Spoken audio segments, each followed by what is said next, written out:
सावन में अगर शंकर जी से आपको कोई भी सवाल पूछना है तो इस वीडियो को देखिए। अनिरुद्धाचार्य जी महाराज ने बताए हैं कि कैसे जो है कि सावन में शंकर जी से जो है कि आप सवाल पूछ सकते हैं, अपना प्रश्न कर सकते हैं। पूरा कथा को सुनिए पहले। विदुर जी और विदुरानी कहाँ हैं?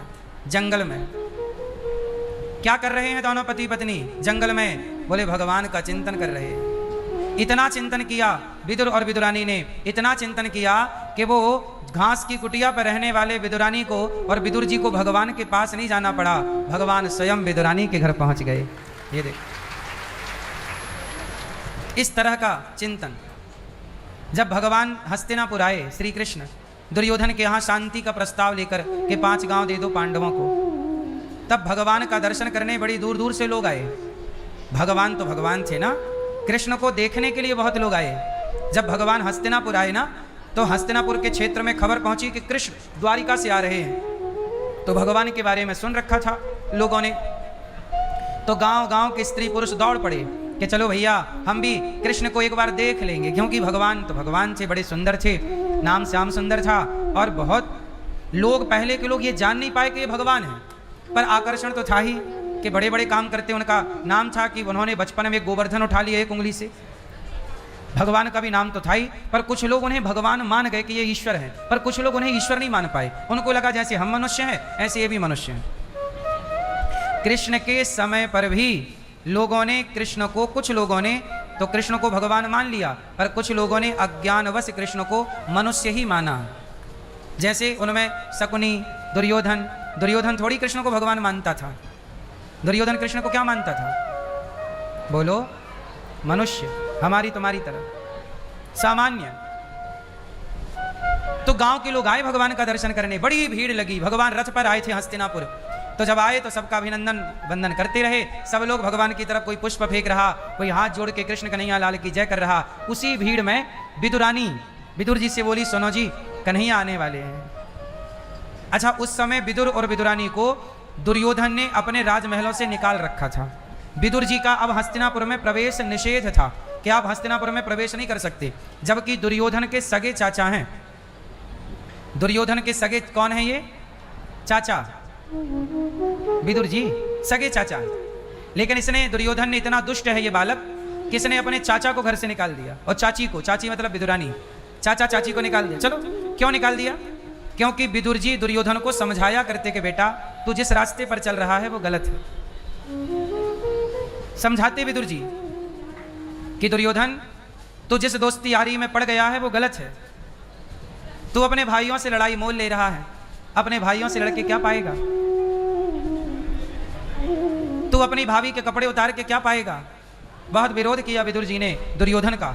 जब दुर्योधन का विरोध उसके सगे चाचा ने किया, उसके गलत काम का, तो दुर्योधन ने क्या किया? विदुर जी से कह दिया, सुनो चाचा, अब एक पल तुम यहां मत रहना, हट जाओ यहां से, चलो। निकाल दिया महलों से। और तब निकाला जब सामने धृतराष्ट्र बैठे रहे। धृतराष्ट्र कौन है? विदुर जी के बड़े भैया, बड़े भाई बैठे हैं सामने, राजा धृतराष्ट्र, और छोटे भाई का हो रहा है अपमान। क्या धृतराष्ट्र को बोलना नहीं चाहिए कि दुर्योधन तू चाचा से ऐसे क्यों बोल रहा है? चाचा सही कह रहे हैं, तेरे भले के लिए कह रहे हैं, सुधर जा। पर विदुर जी को ही निकाल दिया। आज यही तो स्थिति है, अच्छे लोगों को निकाल बाहर कर दिया जाता है और बुरे लोगों की फौज हो जाती है इकट्ठी। दुर्योधन ने अपने चाटुकार लोगों को पास में रख लिया, और जो उसका आईना था, दर्पण था, उसे बाहर कर दिया। आज के लड़कों की भी हालत यही है जो उस समय के दुर्योधन की हालत थी। आज का भी चाचा समझाए, माँ बाप समझाएं, तो आज के बच्चे कहाँ सुनते हैं। आज के लड़का लड़कियों ने अपनी एक दोस्ती यारी की टीम अलग बना रखी है कि हम इनकी सुनेंगे और चाचा की, ताऊ की, माँ की, बाप की, गुरु की, किसी की नहीं सुनेंगे। जैसे दुर्योधन किसी की सुनता ही नहीं था, एक नंबर का नालायक, किसी की नहीं सुनता, ना चाचा की सुनता, ना पितामह की सुनता, ना गुरु द्रोणाचार्य की सुनता। सबने समझाया इसको कि तू पांडवों की संपत्ति ना हड़प, ना हड़प, तू गलत कर रहा है, तू गलत ना कर, ना कर। एक ना सुना। जब जुआ का खेल हुआ तब भी कुछ लोगों ने विरोध किया, पितामह ने विरोध किया, गुरु द्रोणाचार्य ने बोला ये गलत है, जुआ ना खेलो, पर ना सुना। क्यों नहीं सुना? क्योंकि धृतराष्ट्र दुर्योधन के सपोर्ट में थे, और धृतराष्ट्र है राजा। जब राजा ही सपोर्ट में है तो बाकी लोग कर क्या सकते हैं? विदुरानी बोली कि चलो कन्हैया आ रहे हैं। जब कन्हैया आ रहे हैं तो विदुर जी बोले कि सुनो, अपना तो हस्तिनापुर जाना मना है, दुर्योधन ने मना किया है कि अब राजमहलों में आप घुस मत जाइएगा। तो विदुरानी बोली कि हम राजमहलों में नहीं जाएंगे, जहां सब लोग सड़क में खड़े होके दर्शन कर रहे होंगे कन्हैया का, हम भी खड़े हो जाएंगे। तो विदुर जी बोले कि इस भीड़ में पता नहीं अपन कन्हैया को देख पाए, भगवान को देख पाए, ना देख पाए, बहुत भीड़ होगी, तुम बूढ़ी हो, गिर जाओगी, लग जाएगा, तुम देख ना पाओगी, बहुत भीड़ है वहां पर। तब विदुरानी बोली सुनो, मैं नहीं देख पाऊंगी तो क्या हुआ, चलो ना एक बार, कम से कम कन्हैया तो हमें देख लेंगे, हम नहीं देख पाएंगे कोई बात नहीं, वो तो हमें देख लेंगे। और चली विदुरानी, विदुर जी चले, दोनों बुढ़ा बुढ़ी थे, बूढ़े हो गए थे लगभग। विदुरानी चले, चल के उस भीड़ का हिस्सा बन के खड़े हैं। कन्हैया का तभी रथ आया, जय जयकार की गूंज हुई, द्वारिकाधीश की जय, कृष्ण कन्हैया लाल की जय, खूब जयकारा। अब विदुरानी वहां एक पत्थर पड़ा था, उस पत्थर के ऊपर खड़ी हो गई, क्योंकि भीड़ में पीछे रह गई ना, शरीर बूढ़ा है, कोई धक्का मारे तो गिर जाए, तो एक पत्थर के ऊपर खड़ी हुई। और विदुर जी बस ये चाह रहे हैं कि चलो तुम देख लो कृष्ण को बस। तभी भगवान का रथ गुजरा और भगवान की नजर दूर खड़ी उस विदुरानी पर पड़ गई, और भगवान ने इशारे से कहा, काकी जी राम राम, लौट के आएंगे आपके घर। अब विदुरानी को तो इशारा समझ में आ गया, अब विदुरानी तो प्रसन्न हो गई। इतने में रथ चला गया, पल भर की बात थी। अब चलता हुआ रथ, इतने में कितना टाइम मिलेगा, कितना इशारा हुआ होगा। अब विदुरानी खुश, विदुर जी बोले क्या हुआ, बोले कन्हैया ने इशारे में कहा है कि वापस आएंगे। विदुर जी बोले क्या तुम इशारा समझ रही हो, अरे वो सबको हाथ हिला रहे थे, अभिवादन कर रहे थे, सबके लिए था वो, तुमने क्या समझ लिया तुम्हारे घर आएंगे, नहीं, वो तो महलों में जा रहे हैं, उनका खूब स्वागत वहां होगा, वो अपनी कुटिया में काहे को आएंगे, अपने पास तो ना रहने को घर है, ना खाने को रोटी है, वो अपने यहाँ क्यों आएंगे। काकी जी बोली नहीं, हमें कहा है कि आऊंगा वापसी में, लौटती में। अब विदुर जी बोले नहीं नहीं, वो नहीं आएंगे, वो कुछ और कहना चाह रहे होंगे, पता नहीं इतनी भीड़ में तुम्हें देखा थोड़ी होगा। काकी जी ने कहा नहीं, उनकी आंखें हमारी आंखों से मिली, कहा उन्होंने आऊंगा। विदुर जी को लगा कि चलो बुढ़ापे में कुछ का कुछ समझता है आदमी, तो विदुर जी को लगा ऐसे ही है। विदुरानी ने कहा नहीं नहीं आएंगे वो, चलो जल्दी अब घर चलते हैं। अब विदुरानी बड़ी प्रसन्नता से घर गई, तुरंत झाड़ू उठाई, पूरे कुटिया को साफ किया, दूर तक गाय का गोबर लिया और आंगन को लीपा और सब तैयारियां चालू। विदुर जी से कहा एक काम करो, आप बाजार से ना जाओ, कुछ सामान ले आओ, कुछ मिठाई ले आओ, कुछ काजू बादाम ले आओ, कुछ खाद्य पदार्थ ले आओ, क्योंकि अपने यहाँ कुछ नहीं है, जल्दी आना। अब विदुर जी उसकी तसल्ली के लिए, विदुर जी को पता था आएंगे तो है नहीं, पर ये कह रही है तो चलो बाजार से ले आते हैं, थोड़ा काजू बादाम, थोड़ा मक्खन मिश्री मिठाई। विदुर जी गए, भाई आपके घर कोई मेहमान आता है तो मिठाई विठाई की व्यवस्था करते हो कि नहीं। ऐसे विदुर जी पैसा लेके चले गए, थोड़ा बहुत बाजार से कुछ सामान ले आएंगे। अब विदुरानी बस वही झलक दिख रही है उसे कि वो कह रहे आऊंगा आऊंगा। अब तो बार बार निकल के देखे, अब आए क्या, अब आए क्या, अब आए क्या, अब आए क्या, कोई नजर नहीं आया। विदुरानी को लगा शायद सही कह रहे हैं पति देवता कि वो कुछ और कहना चाहते थे, मैंने कुछ और ही समझ लिया, मैंने समझ लिया कि वो आएंगे, पर कोई बात नहीं, आएंगे तो इंतजार है। अब विदुरानी आंगन को गाय के गोबर से लीपकर एक चटाई ढूंढने लगी कि मेरे पास एक चटाई तक नहीं है, आएंगे कन्हैया तो बिठाऊंगी कहां। तो केले का पत्ता तोड़ के ले आई, केले का पत्ता बड़ा होता है ना, बोले पत्ता बिछा दूंगी। सोचिए विदुरानी की स्थिति ऐसी थी कि जब उसके घर में भगवान पहुंचे तो बिछाने को चटाई नहीं थी, दरी नहीं थी, चादर नहीं था, कैसे वो गुजारा करते रहे होंगे। लेकिन उस परिस्थिति में भी भगवान का चिंतन कैसे किया कि जगत के पालनहार घर पहुंच रहे हैं।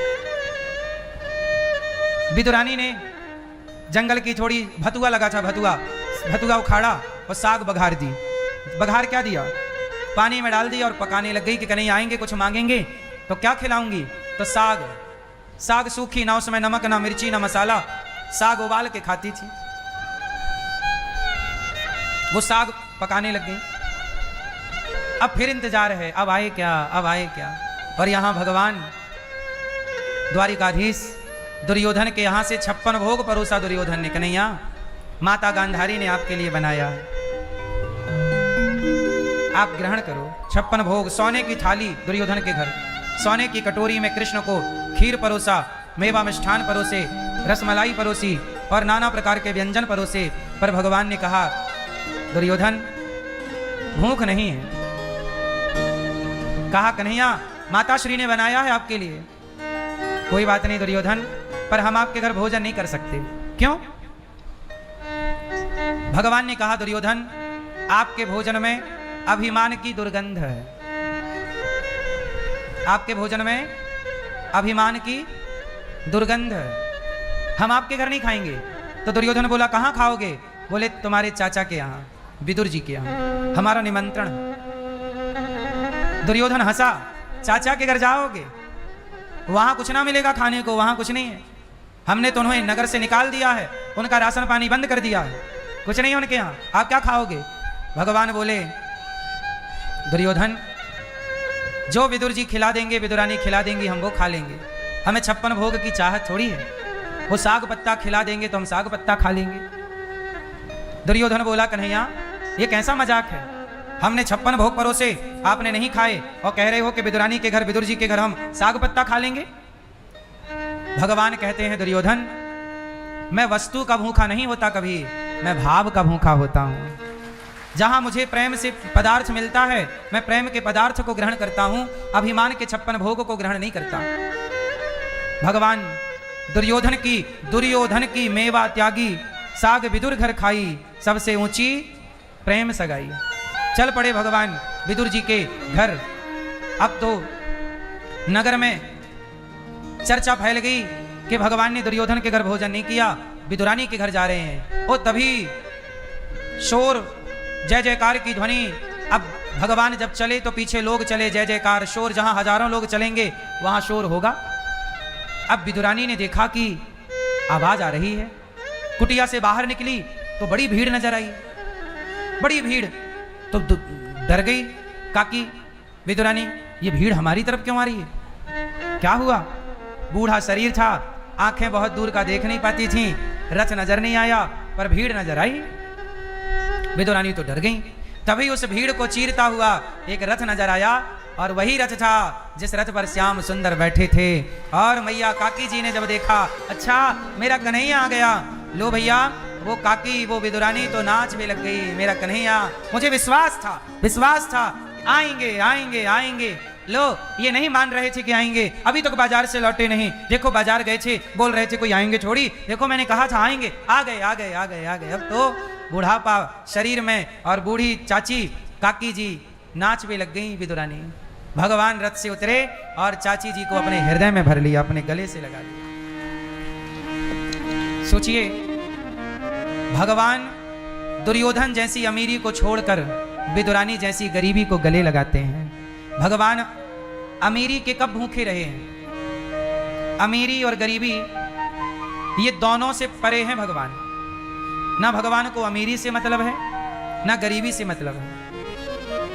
भगवान ये नहीं देखते कि आपकी अमीरी कितनी है और आपकी गरीबी कितनी है। भगवान तो ये देखते हैं कि आपके अंदर प्रेम कितना है, भाव कितना है। भाव का भूखा हूं मैं, भाव ही एक सार है, और भाव से भजले मुझे तो भव से बेड़ा। ये भाव की बातें हैं। भगवान कभी वस्तु के भूखे नहीं रहे कि तुम हमें 56 भोग दो।